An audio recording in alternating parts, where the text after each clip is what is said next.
going on, everybody? Today we're gonna make some super stuffed chicken breast. Now, I cooked mine at 350 for 20 minutes, and then I took them out and done my cuts for stuffing them. But as you see, these are really big, thick chicken breasts, so you may not have to cook yours for a whole 20 minutes and then another 20 minutes. That's the cook time for some really big ones at 350. And what I done is I seasoned them up real good, and then got them real good and seasoned. I used some stuff called Poultry Magic, and then I just tossed them in the air fryer.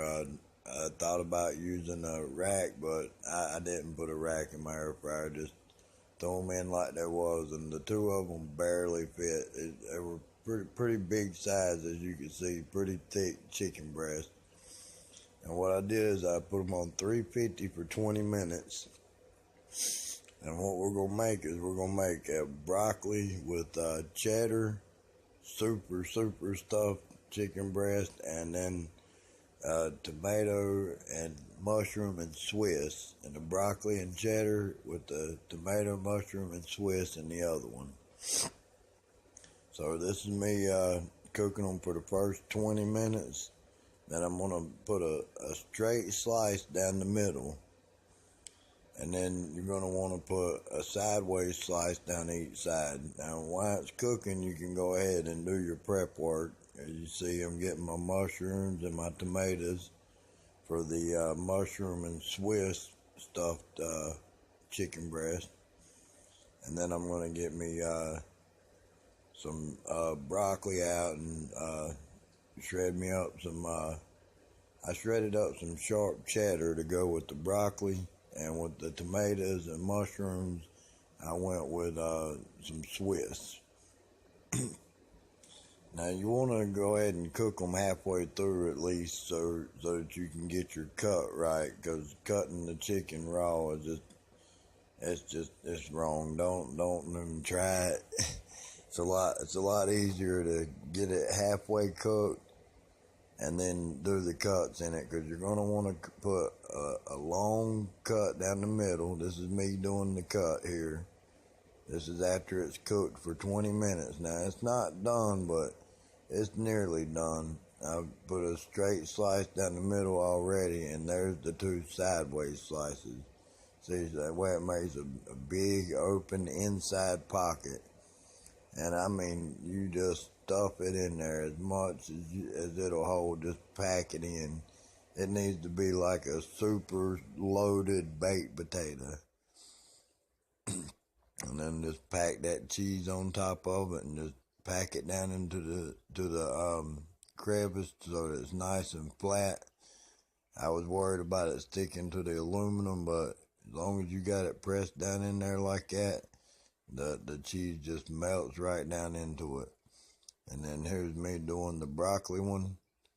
Again, you'll get to see the whole cut. A straight line, and then two sideways lines, one on each side, and you'll make a whole entire pocket for the inside of that breast.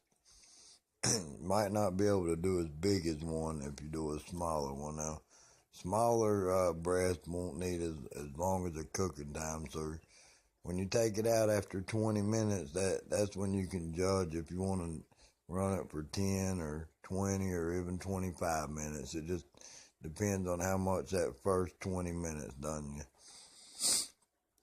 And then when this 20 minutes is up, you're going to have really juicy chicken. Now, if you're wanting that juice to drip out, because this did hold the juice into the aluminum foil, but it makes it very juicy. If you want that to drip out, just simply poke you some holes in the bottom of the aluminum foil. It's still going to stay nice and juicy. It'll just let all that juice and fat drip through the aluminum foil.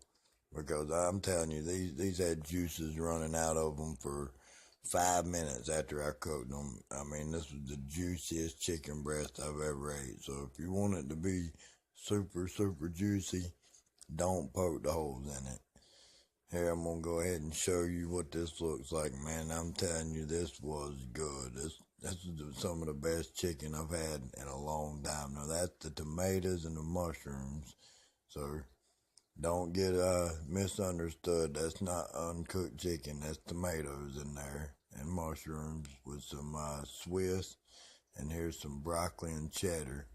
And see just how stuffed this gets. I'm gonna move it around so you can see. It's the whole inside of the chicken breast is, just completely stuffed. It turns out great. If you like this video, if you like this recipe, then hit that subscribe button and that bell, and it'll notify you of my next videos. And I'll see you next time. This is Mark D. Sanchez. Later.